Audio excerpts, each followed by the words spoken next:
Well, welcome, Ed, and welcome the rest of our listeners to another edition of our room and our event, Seeing Opportunity in Devastation Stories to Inspire.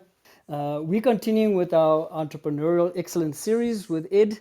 We started this event earlier. It was scheduled for 4 o'clock, but we anticipating load shedding and we don't want the talk to be interrupted. So for those of you who maybe join at 4, at least you'll be able to listen to the playback or as we publish the video on the Griffin Enterprise YouTube channel. So without further ado, welcome Ed as usual, and over to you. Thanks, Jacques. So last week, when we were rudely interrupted by load shedding, we were talking about employee motivation and the importance of that. Um, there is and we talked about the Wilson learning model, which is broadly speaking that everyone must know the brand, the reason for being there, and then they need to know four areas, or they need 4 areas. The first is what's their part in it. The second is clear expectations. What are they supposed to do? The third is feedback, not appraisals, but general feedback. How am I doing? Everyone wants to know that because there are a lot of insecurities. And the last one is rewards, much more than money, much more than salaries. What am I going to get out of this business? Am I going to feel safe? Am I going to feel welcome? Am I going to make friends? Have I got opportunities to grow, and so on? So we've canvassed that fairly extensively. And one of the things that we talked about is motivation. And I just want to touch on motivation, um, and the role of the purpose behind motivation, because it's so silly that so many, especially the very large groups, there's kind of a why are we here? We are here to make money. Well, it's not exactly a noble purpose if you happen to be someone doing creditors' payments, for instance, or someone managing HR. Why are we here? What's the purpose of this enterprise? Um, it is so absolutely critically important that we understand that role. And let me give you for instance, if we have a look at volunteerism. Now, I know, Jacques, you spend a lot of time volunteering your services, both professionally and in other fields, as do I. Mm-hmm. We believe in whatever it is that we believe in. We believe in our cause, we believe in our faith, we believe in whatever is important to us. And we are prepared to go to the ends of the earth to do that, and for no reward other than the satisfaction of doing that. So, motivation, where you have a belief in the cause, is is actually very easy. It's very, very easy. We work for organizations, and sometimes we work for free, for no reward whatsoever, no tangible reward other than the satisfaction of doing well. And this is true in businesses as well. There are employees who will go out of their way, who will do things far beyond the cause of their duty in order to, because they are motivated by the purpose of their organization. There are numerous examples of people delivering things through absolutely impossible circumstances because they believe the delivery has to be made, just as a for instance. So, motivation through the purpose is really, really important. And then motivation from the role of expectations again is terribly important. My colleague and friend Femi Adebanji, a very well-known and incredibly successful speaker who speaks on client experience, has many times told the story of Amos, the toilet attendant at OR Tambo Airport. And Amos had made the business of being a toilet employee motivating and self satisfying and beneficial to himself. He had, instead of just looking forlorn and mopping the floors and cleaning the toilets and wiping out the hand basins, he'd put a spring in his step, and everyone who came in he would be welcome. Welcome to my office, sir. He was in the Jets. And, and he would, instead of having a saucer with a few coins, small denomination coins sorted out there, he wouldn't have a donations box. But he got donations by the ton.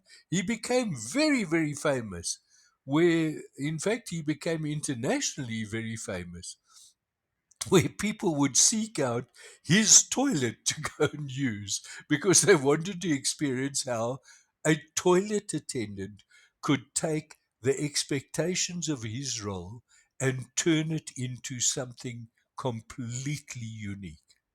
And his example was followed by many, many, many. And you could find toilet attendants all around the country who had followed his example. And of course, they got tipped very well. So, it wasn't a lack of money that drove it either. It is incredibly important motivation. Equally important is demotivation. Now, most people will group employees into three categories or sometimes two categories. They're either engaged or they're disengaged. Engaged employees are those who love what they're doing, they work hard at it, they learn, they try to grow, they try to do their very best for the business. And sadly, that's only internationally, that's only about 13% of all employees, probably a bit lower in this country. Those are the engaged employees, the ones who enjoy what they do, who are thankful for their jobs, not just for the salary that it brings, but for the job satisfaction that it brings. Then the disengaged, some commentators lump into the other 87%, which are there because it's a job and because it pays them money. And they will do the least that they have to do to perform the work so that they don't threaten their job. They won't go out of their way. They won't voluntarily build the business. They won't seize opportunities when they see them. It's just a job. And then some commentators would comment that there's a third category, which is the hostiles. Those are the people who actively hate working in this environment.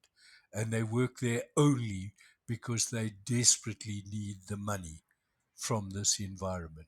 So they won't do anything overt to threaten their jobs, but they will be at the leadership of all the strikes. They will be those who are surly, who don't like their managers, who obstruct their managers, who may even sabotage the business. And we know that there are a number of organizations around where we have that level of hostility in amongst the workers. Now, the loss in productivity of that is enormous. Billions and billions of rand across the country. If we could get just another couple of percentage workers engaged, and if we could get just a couple of percentage workers reduce the percentage of hostile workers, our tangible results, market share, profit, cash flow, would enhance enormously. And one of the factors that's driving this level of engaged or disengaged level is the clarity of expectations, the clarity of the rules of the business. And so often the employment letter, sadly, doesn't really clarify the rules. And that's not only true in employment, it's true in a lot of other environments where the expectations of the controlling party are in one direction, and there are a whole lot of unwritten rules that you're expected to abide by, some of which you may not even know about. And that is certainly true in business. And being censured or taken to task or looking, uh,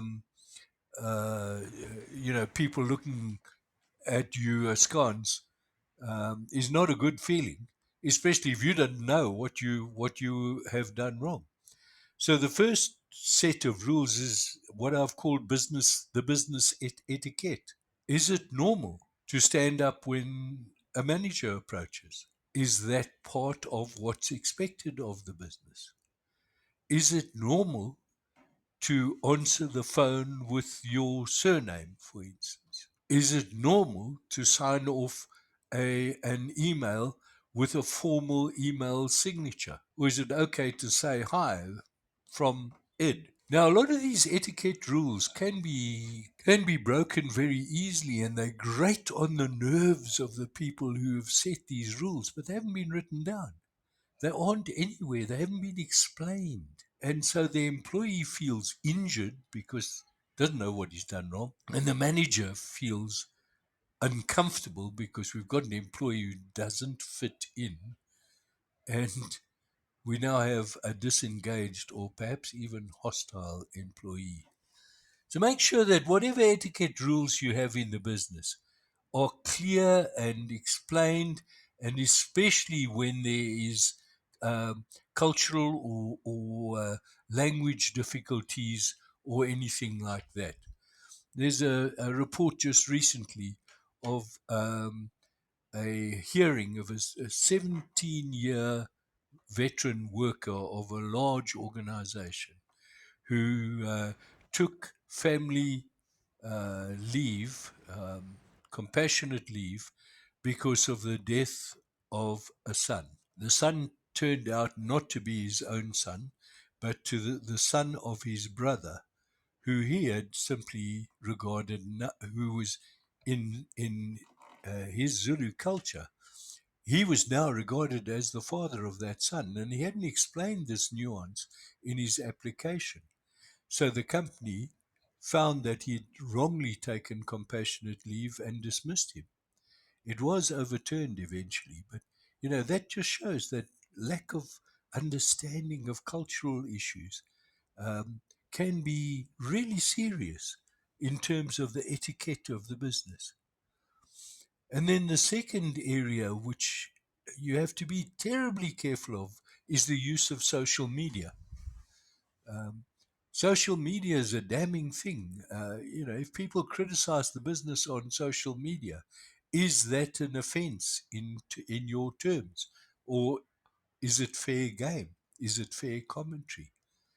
What do you have a written policy on social media, and does everyone understand it? An employee who identifies as an employee of your business and makes comments on social media can be deemed to be speaking on behalf of the business. Now that's dynamite. If the employee puts some uh, provocative or racist or sacrilegious comment on social media, it could be your business deemed to be saying those things. And that could be disastrous to your business. So you need a proper, clear social media outline. How do you use social media in this place? How do you distance your private life from your business life? Uh, do you need two identities? All of those kind of things are important. The next one is how do the appraisals work? How does feedback actually work here? And appraisals, I think, are good things. They measure whether you're running up against, whether you're actually performing against a set of goals that hopefully have been mutually agreed between you and the management, and they're giving you feedback. They tend to happen once a year, and they are often very threatening environments. They are used against employees in some cases to produce evidence which can start leading to disciplinary hearings. Um, they are supposed to be appraisals. They're supposed to be a view of how the employee is doing. And frankly, if the employee's manager doesn't know how the employee is doing before 1 year has passed, then the employee's manager is not managing his employee very well. So appraisals may have a nice formal requirement, but if they're used in place of feedback, they are actively dangerous, or if they're used as a weapon.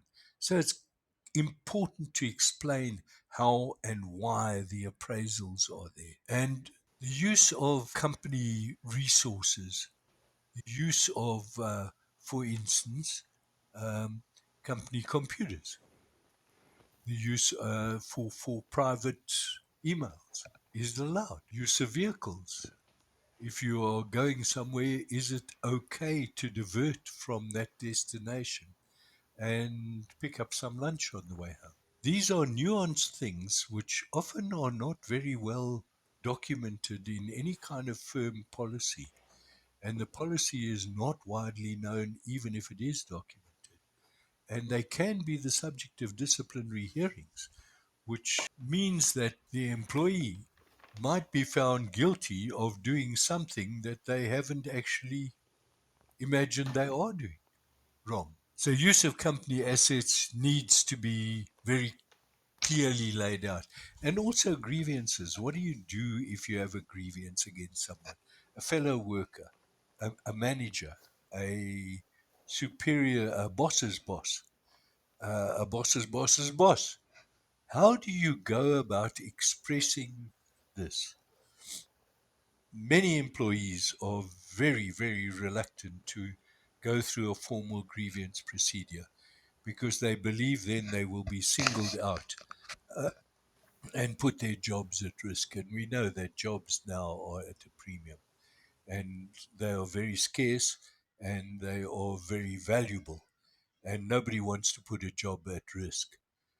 And yet, if there is a grievance, if you really have a problem with someone, with a manager who doesn't like you, you don't like them, who's continually on your case, who is trying as hard as he can to make, or she can, to make life as difficult as possible for you, if you are being singled out from other employees for those sort of reasons, how do you take it forward? Once again, it's not sufficient to simply explain that there is a grievance procedure and these are the forms to fill in. It's what are the consequences of the grievance procedure?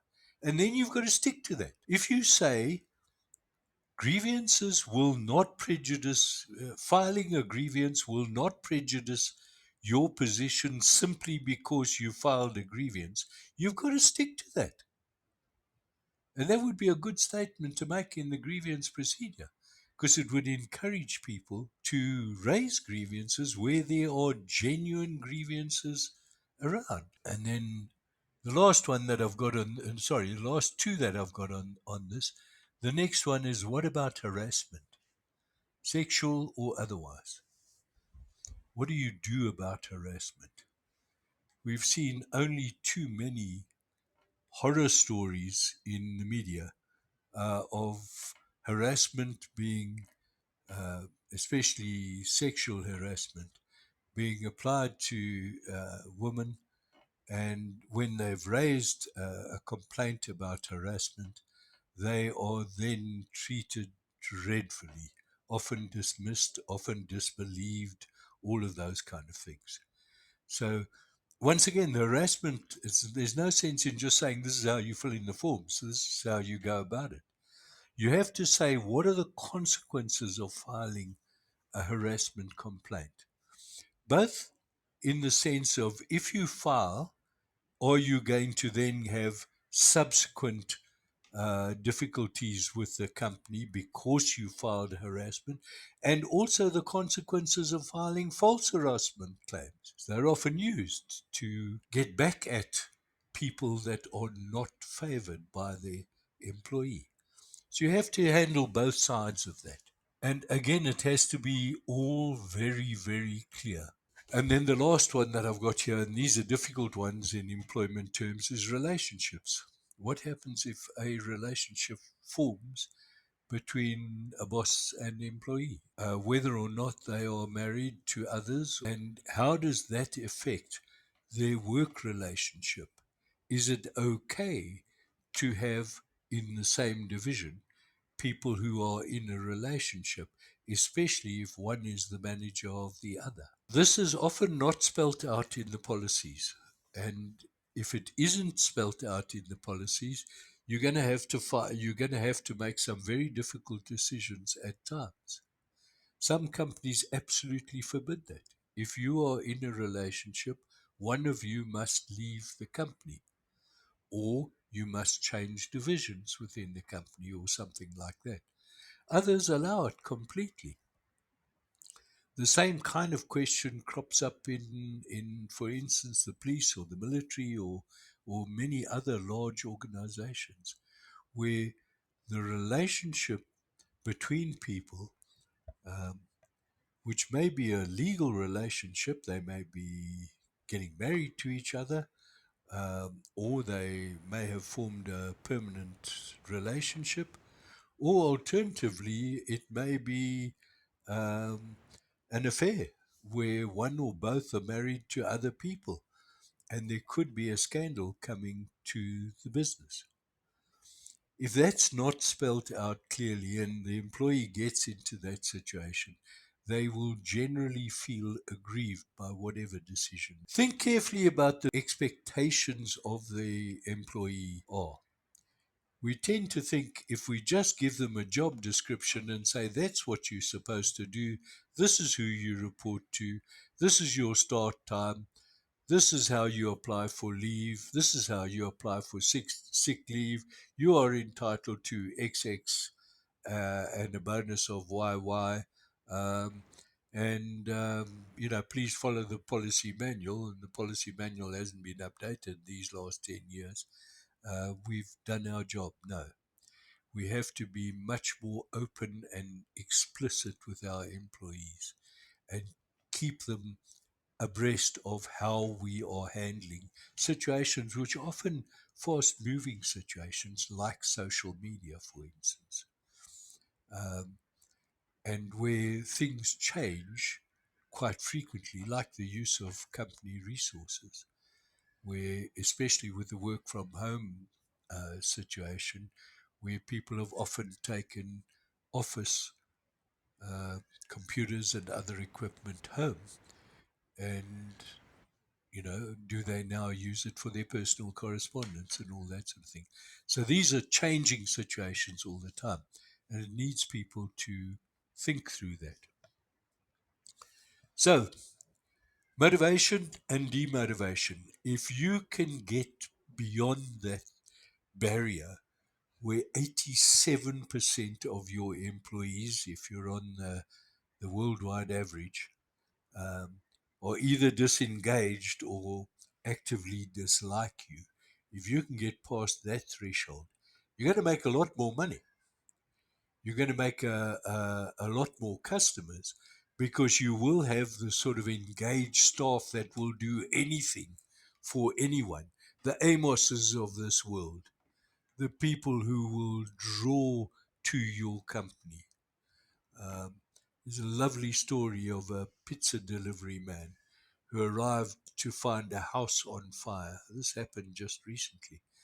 A house on fire, went into the house, rescued 4 children, and one of the children said there may be another child inside.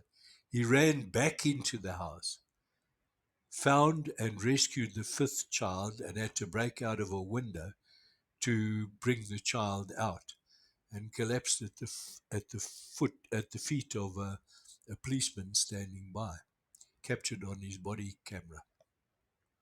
But by then, all the emergency services were there, and the pizza delivery guy was the rescuer. Now, I think the pizza delivery guy deserves something because that was his working life at the time.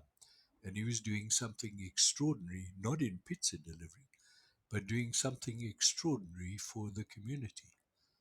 And that's the kind of spirit that you want your employees to have.